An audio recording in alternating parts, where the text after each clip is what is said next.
Magandang araw lakay. Ngayon dito tayo ngayon, nagbalik dito sa pinagwiwildigan natin kasi may mga trabaho pa tayo. Hindi pa tayo makapagsimula doon sa taltalon kasi yung pilapil doon ginapatigas pa para dublihin natin na tambakan, para isa na lang yung one move na lang, hindi na tayo magbalik sa next scrapping, para ngayon ay makuha na natin, madaanan, lulubin. Kaya lakay, pansamantala dito muna tayo bumalik sa pinagwiwildingan ko. Ito lakay, papakita natin yung nagawa natin noon. Ayan. Ito yung nagawa natin noon lakay, slide, pero nakalock, nakapadlock. Ayan, slide.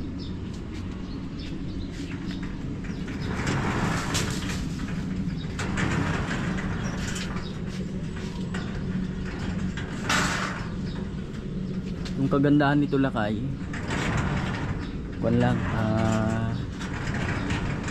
maganda yung lakay, hindi mabigat, magaang lang.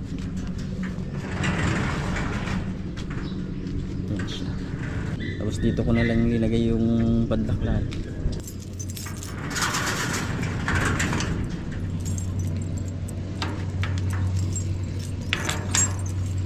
Yung padlock niya ibay.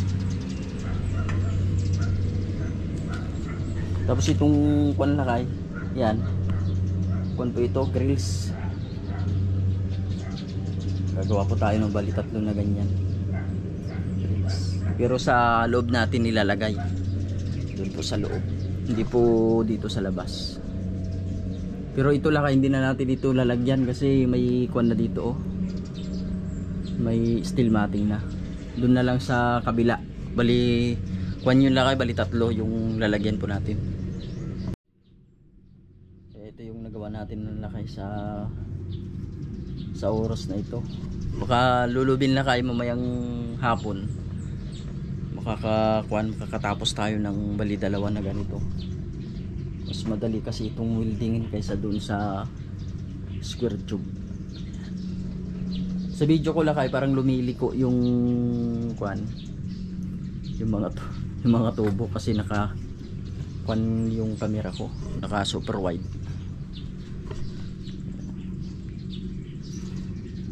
Tapos ngayong araw lakay, nagpapa-harvest ng palay. Doon pupunta natin doon lakay, kasi uwi ako, kakain, tapos lulubin mamaya, babalik naman ako dito. Iwan ko lang yung mga gamit ko dito. Tatanggalin natin yung saksakan para safe. Ayan. Tulakan, tanggalin natin ito. Hindi natin alam yung mga bata na pupunta. Sasaksak. Sisipin natin yung extension.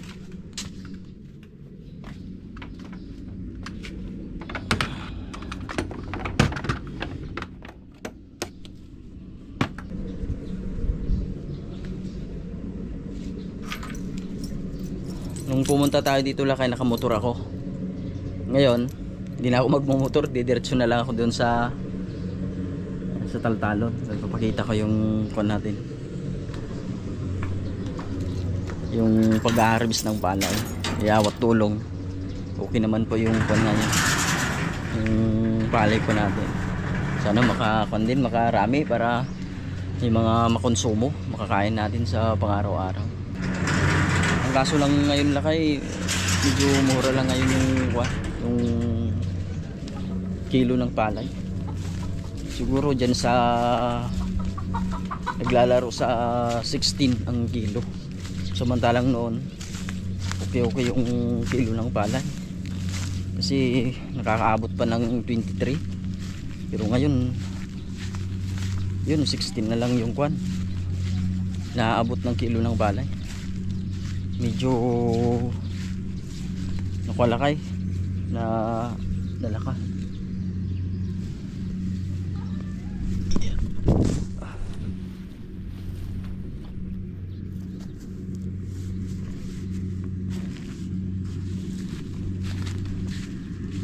lakay, dito na tayo.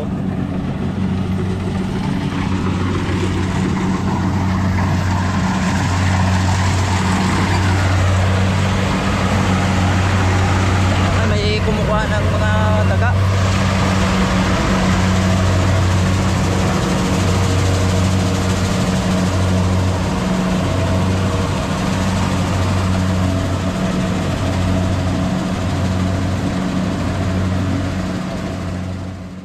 May kwan pala dito tayo lakay, may dikit sa Ilocano, yung pilit malagkit na klase ng palay. Ito yung malagkit natin. Kaso mahuhuli ito na maapit.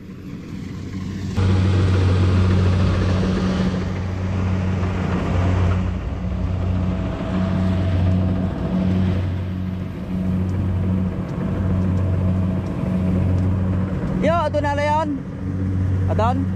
Huwag mo nung mabukal. Okay ah. Marami na pala silang nakuha lakay na kuwan. Dagang bukid. Sobra 10 na daw. Ito lakay yung maganda. Yung susunod na silong. Yung maganda. Sabi ito lagay maganda rin dito hanggang doon. Yan lang yung parang natamaan ng steam borer.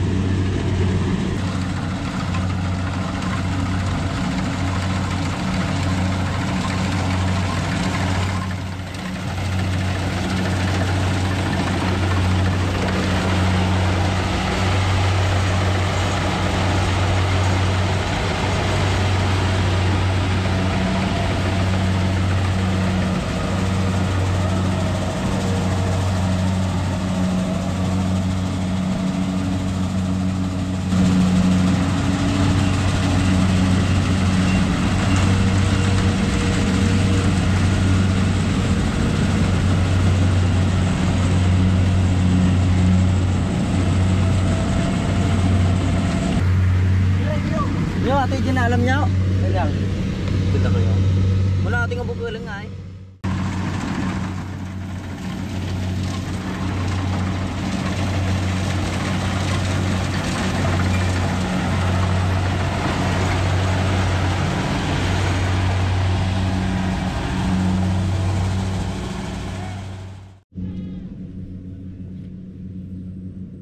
Nagkakain ka man ng utot yure? Si papa mo nagkakain man ng utot? Ito. Hindi pang gagawin nga.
Ako lakay, matagal na ako hindi nakakain ng kwan, dagang bukid.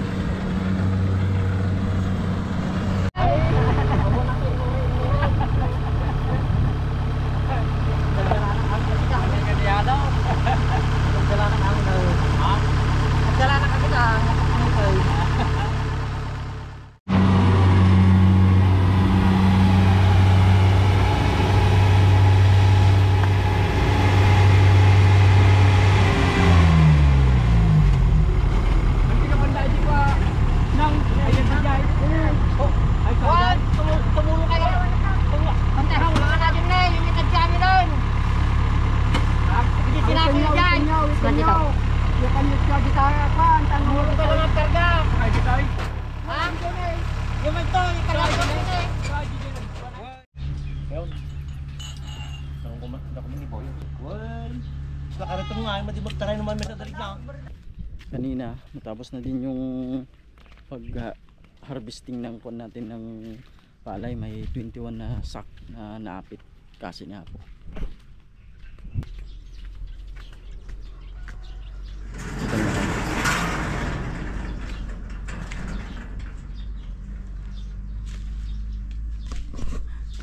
Grugita manin nga kon na kay trabaho.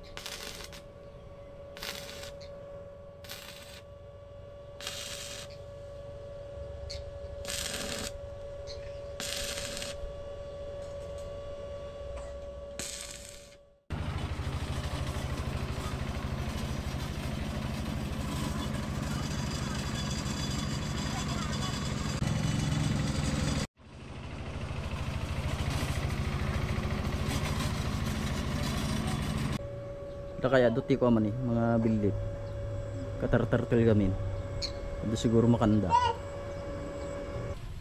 kaya gawit tayo baka mabutan tayo titudo kaya tayo titudo lang kayo na